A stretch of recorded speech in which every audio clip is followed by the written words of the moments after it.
Terima kasih Anda masih bersama kami. Bagi Anda yang baru saja bergabung, kami hadirkan kembali 3 berita utama hari ini. Cekcok hanya karena tak terima disalib di Jalan Tol Cipularang Purwakarta. Seorang pengemudi minibus yang mendahului keluarkan senjata api. Seorang guru mengaji diduga mencabuli puluhan santri dengan mengiming-imingi korban uang jajan sebesar Rp30.000. Razia jam malam pelajar di Sumedang. Pelajar yang keluar malam disuruh pulang oleh petugas.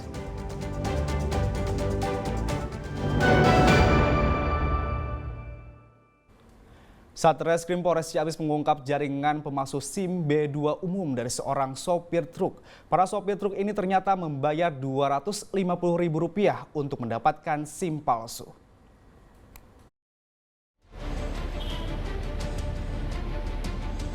Berawal dari aksi sopir truk yang melanggar lalu lintas sehingga dikenai sanksi tilang. Namun saat dimintai SIM, sopir truk ini justru menunjukkan gelagat mencurigakan, bahkan sempat berusaha kabur. Setelah diperiksa, ternyata SIM-nya mencurigakan dan kondisinya berbeda dengan SIM biasanya. SIM B2 umum yang dimiliki sang sopir terlihat luntur dan tidak ada tanda pengaman dari kepolisian. Setelah didalami Satreskrim Polres Ciamis ditemukan bahwa SIM tersebut ternyata SIM palsu. Dari hasil pengembangan polisi juga menangkap warga Majalengka sebagai pihak yang membuat SIM palsu. Untuk mendapatkan SIM palsu ini, para peminta SIM harus membayar Rp250.000 untuk jasa cetak. Kami curiga dengan fisik SIM tersebut karena secara kasat mata SIM tersebut memang sangat jauh berbeda dengan SIM yang dikeluarkan oleh Satpas. Jadi hanya dengan pandangan kasat mata sangat kelihatan bedanya SIM yang asli dan SIM palsu. Dibuat oleh berbagai macam pengsan dan ini tentunya kami akan telusuri siapa saja yang memesan SIM B2 tersebut. Dari keterangan pelaku sudah ada 20 SIM palsu yang ia cetak. Kini keduanya mendekam di balik jeruji besi Polres Ciamis dengan ancaman 7 tahun penjara. Eko Setiabudi melaporkan dari Ciamis. Lokasi prostitusi berkedok tempat kontrakan digerebek petugas dalam operasi pekat penyakit masyarakat di Kabupaten Bogor. 5 wanita dan 1 lelaki hidung belang dibawa ke Mako Pol PP.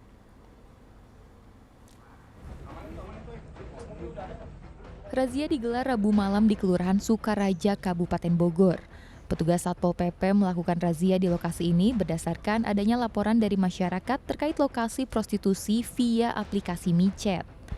Saat menggelar operasi pekat di kontrakan ini, petugas memeriksa satu persatu kontrakan dan mendapati 5 wanita terindikasi PSK dan 1 laki-laki yang diduga memesan atau laki-laki hidung belang.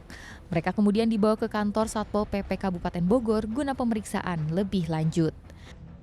Ini adalah mungkin hadiah dari, kebetulan di hari ini adalah hari ulang tahun Bogor yang ke-543. Jadi kami melakukan operasi berdasarkan aduan masyarakat dan kami akan sikap terhadap reaksi cepat ya menangkap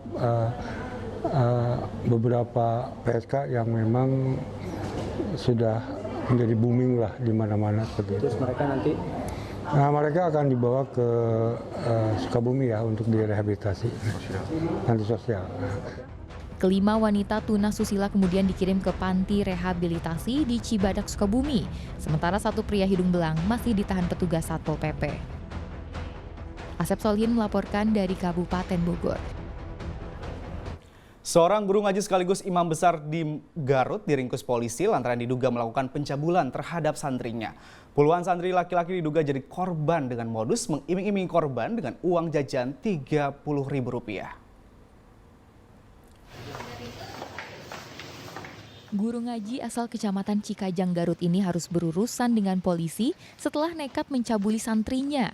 Aksi pelaku diketahui para orang tua korban pada 21 Mei lalu. Aksi bejat guru ngaji cabul ini terbongkar setelah salah seorang korban mengeluh sakit pada bagian dubur ke orang tua. Polisi yang mendapat laporan dari orang tua korban langsung menangkap pelaku di kediamannya tanpa perlawanan. Saat diperiksa polisi, pelaku berinisial IG mengaku telah melancarkan aksi bejatnya terhadap 8 murid ngaji di rumahnya. Keterangan pelaku ini berbeda dengan jumlah korban yang sudah membuat laporan ke Polres Garut, yakni berjumlah 10 anak. Sambil membawa korban, para orang tua melapor ke unit PPA Polres Garut. Sudah 10 korban yang kami periksa, semuanya di bawah umur dengan cara disetubui atau dilakukan perbuatan cabul dengan sesama jenis atau dengan laki-laki. Pelaku terhadap korban itu selalu mengiming-imingi sejumlah uang dan dijanjikan akan diberikan barang. Nah, di mana di sini kita terapkan pasal 82 ayat 1 dan ayat 1 dan 4 Undang-Undang RI nomor 17 tahun 2016 tentang perubahan kedua atas Undang-Undang nomor 23 tahun 2002 tentang perlindungan anak, yaitu dengan ancaman hukuman 20 tahun penjara. Pelaku melancarkan aksinya dengan cara merayu dan mengiming-imingi korban dengan uang jajan sebesar 20 hingga 30 ribu rupiah. Diperkirakan jumlah korban bisa terus bertambah karena perbuatan pelaku sudah terjadi sejak tahun 2023 lalu. Eko Setiabudi melaporkan dari Garut. Puluhan gerombolan bermotor menyerang warga Cirebon. Aksi brutal tersebut menyebabkan kerusakan pada gerobak usaha dan rumah warga.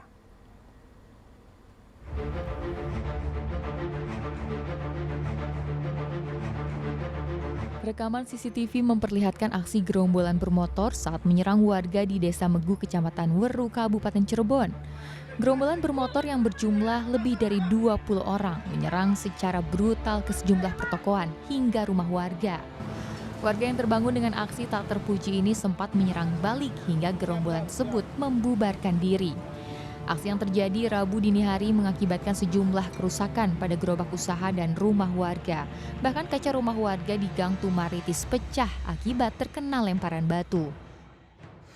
Kalau menyerang sehingga cuma ada pengerusakan, Pak. Pengerusakan? Pengerusakan. Apa aja tuh yang dirusak? Yang dirusak itu gerobak yang pinggir jalan dibalikin, terus ada rumah yang dilempari sama batu, kacanya sampai pecah, Pak.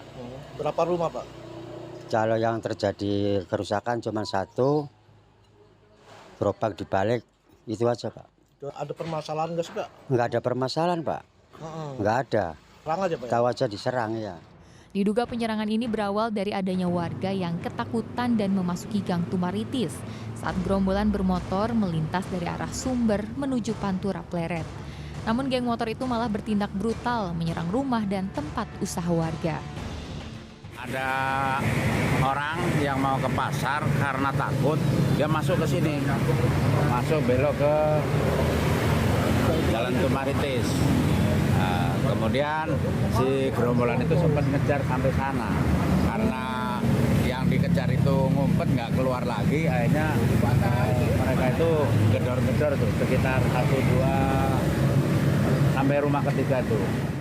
Saat ini polisi masih melakukan penyelidikan dengan meminta keterangan saksi dan mendalami rekaman CCTV. Maruli Habibi melaporkan dari Cirebon. Dua pengedar narkoba diringkus di sebuah rumah kontrakan di kawasan Bojonggede, Kabupaten Bogor. Dari tangan pelaku, petugas menyita ribuan obat terlarang. Petugas Sat Narkoba Polresta Bogor Kota langsung menggeledah sebuah rumah kontrakan di kawasan Bojonggede, Kabupaten Bogor. Pasalnya kontrakan ini merupakan tempat persembunyian dua pengedar narkoba. Dari penggeledahan tersebut, petugas mendapati ribuan obat keras jenis tramadol dan obat psikotropika jenis arpazolam yang disembunyikan di dalam kantong di area dapur. Penangkapan kedua pemuda bernama Mulia dan Mursal ini dilakukan petugas setelah meringkus salah satu pelaku di kawasan Tanah Sareal, Kota Bogor. Kedua pelaku dijanjikan mendapatkan upah 2 juta rupiah untuk mengedarkan obat terlarang dari seorang bandar. Selain kedua pelaku, polisi juga meringkus 54 tersangka lainnya yang berstatus sebagai pengedar barang haram dalam kurun waktu 2 bulan terakhir. Kita sudah ada 45 TKP yang mana kita bisa mengamankan 56 tersangka, 51 kasus narkoba, Adapun dari 51 jenis narkoba itu rata-rata pengedar. Undang-Undang Nomor 35 Tahun 2009 tentang narkotika, sekian kasus narkotikanya. Yang kedua, ancaman pidana terhadap tersangka salah guna obat keras tertentu. Undang-Undang RI Nomor 17 tentang kesehatan. Dari tangan para tersangka, petugas menyita berbagai barang bukti sabu-sabu seberat 360,74 gram, tembakau sintetis 556,18 gram, ganja 127,1 gram, dan puluhan ribu butir obat keras. Iwan Kurniawan melaporkan dari Kota Bogor.